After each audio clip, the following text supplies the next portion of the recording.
Hey everyone, Dr. Crayhay here. So we're continuing our investigation of Chapter 2, so here's another short lecture on a specific topic. So in this lecture I'll talk about finding and reading the research. A few of the specific things I'll talk about include consulting scientific sources, finding those scientific sources, and then reading the research and finding research in other places. So there are a couple of different formats that research information might take. So one is empirical journal articles, and that is what we are really focused on in this course. When you do your annotated bibliography, when you do your literature review, your results section, all of your sources should really be empirical journal articles. So an empirical journal article will tell you about a study that the authors conducted, what they found, and why it's important for psychology and perhaps the general public. We have review journal articles, and so these will probably vary a little bit from journal to journal, but review articles will be a summary of findings in one particular area. So it's not original research, but typically they'll be doing a review of all of the literature on a particular subject. We have edited books, so sometimes a faculty member, a scholar somewhere will decide that they want to have a book on a particular topic, and so they might invite a couple of people to submit chapters on this. They might have someone edit it, they might have some peer review process, something like that, but it is a book that goes through some sort of editorial process. Full-length books, on the other hand, they might just be, I want to write an entire textbook on this. I get some publisher to pay me and I just, go out and publish it. No big deal. So there's no editing going on, there's no peer review going on, so on and so forth. In this class, and probably in your psychology studies in general, prioritize empirical journal articles. That's really what you want to spend your time wrestling with, so that you can get a handle on it, and so that whenever you need the capability of going out, finding one of these, reading it, you'll be able to understand what it says. We'll talk more about peer-reviewed journals in psychology as we progress through the course, but this table gives you a listing of a couple of different journals. So these are basically journals that cover a specific topic.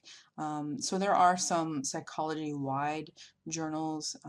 Let's see, are they on here? Yeah, I don't see them listed, but we do have the Monitor, which comes from APA, and it covers all fields of psychology, but typically they're going to be by a particular subject.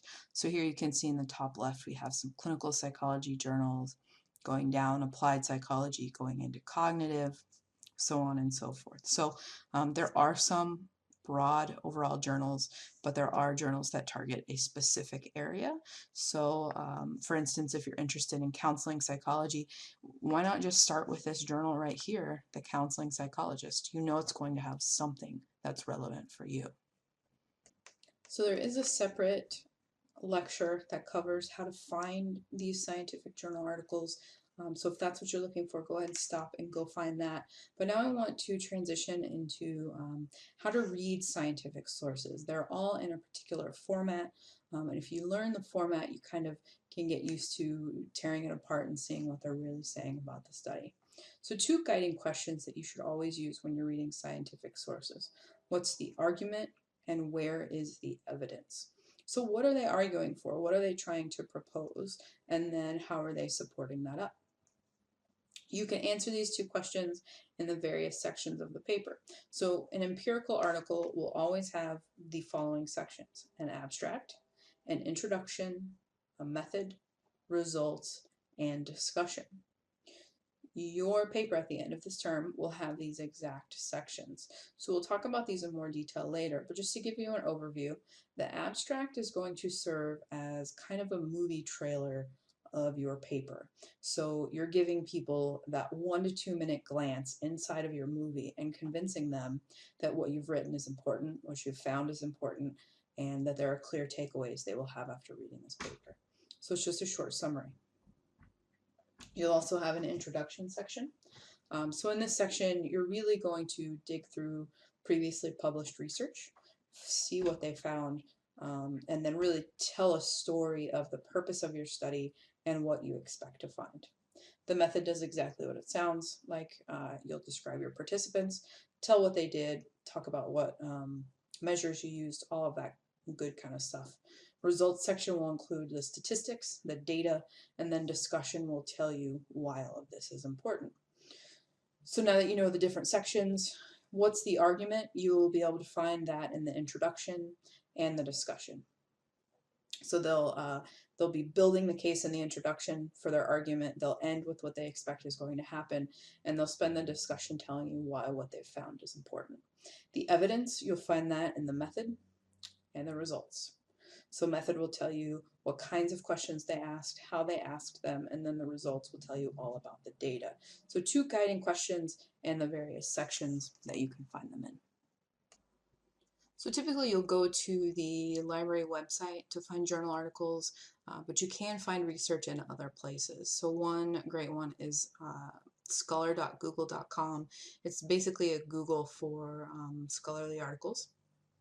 You can also find trade books by psychologists. So there are quite a few out there right now. I know there's one, well anyway, there are too many examples for me to name for you right now, but psychologists will decide to write a book about whatever they've been researching, or perhaps just something that they're interested in, and they'll summarize all of the research in that area. Actually, so a good one is Quiet by Susan Cain. So she's looking at the importance of introverts in society, and she has quite all of her arguments, maybe not all, most are based on scientific references. So you'll see throughout there, she references some of these empirical articles. You'll also see science writing and journalism. So this is just about everywhere. Turn on your TV, go to any news website, you're going to find something like this. So it's really important to remember to use your critical thinking skills when you see these. We're going to pick on science writing and journalism quite a bit this semester and tear it apart and show you, unfortunately, this writing is not very representative of the original study, oftentimes. Some folks do a fantastic job and it is really useful, but oftentimes claims are a bit exaggerated. So we'll talk about that more this semester, but you can find research there.